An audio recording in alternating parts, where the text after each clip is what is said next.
How to buy a domain on Godaddy. Simple tips for beginners. Owning a domain is the first step to building your online presence. And here's how beginners can buy a domain on Godaddy. So step 1, go to godaddy.com and use the search bar to check if your desired domain name is available. Try variations if your first choice is taken. Step 2, choose the right extension.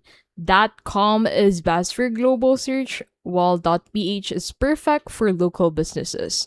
Other options like .shop or .ai fit specific niches. So step 3, add your domain to the cart and proceed to checkout.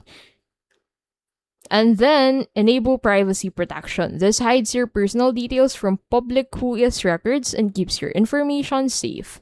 After purchase, set up DNS and hosting, and you can use GoDaddy's hosting or connect your own domain to external providers like WordPress or Wix.